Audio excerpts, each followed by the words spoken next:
It is with great sadness that I have to tell the House that we now know of at least 18 British nationals who have been killed, with more injured, and the death toll is likely to rise still further.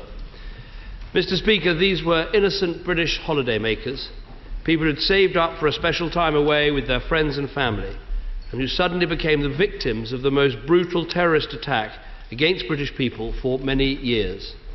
I'm sure the whole House will join me in sending our deepest condolences to the families and friends of all those who've lost loved ones. And I know the whole country will want to share in a moment of remembrance. So following the act of remembrance we've just held in this House, we will have a national minute's silence on Friday at 12 noon, 1 week on from the moment of the attack. In due course, in consultation with the families, we will also announce plans for a fitting memorial to the victims of this horrific attack. Mr. Speaker, the Foreign Office has updated their travel advice, which continues to make clear the high threat from terrorism in the country, just as it did before Friday's events. But they are not moving to the position of advising against all but essential travel to this part of Tunisia, and so they are not advising against visiting the popular coastal resorts. This was agreed by the Cobra Emergency Committee and will be kept under close review. Mr. Speaker, these are difficult judgments.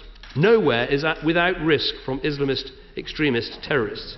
And of course, we take into account the capability of the country in question and their ability to counter this threat. Here in the UK, the threat level remains severe, meaning a terrorist attack is highly likely.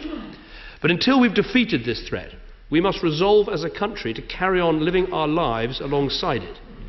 Now, of course, making those judgments means taking sensible precautions. And where there is a specific threat, we will always take action immediately.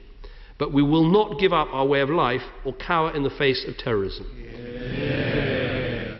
The people who do these things do it in the name of a twisted and perverted ideology which hijacks the Islamic faith and holds that mass murder and terror are not only acceptable but necessary. Mr. Speaker, we must confront this evil with everything we have. We must be stronger at standing up for our values, and we must be more intolerant of intolerance, taking on anyone whose views condone the extremist narrative or create the conditions for it to flourish. On Wednesday, a new statutory duty will come in to force requiring all public bodies, from schools to prisons to local councils, to take steps to identify and tackle radicalisation. In the weeks ahead, we'll go further.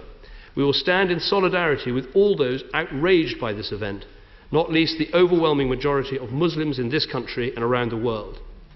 For this is not the war between Islam and the West, which ISIL want people to believe. It is a generational struggle between a minority of extremists who want hatred to flourish and the rest of us who want freedom to prosper. And together we will prevail. Yeah.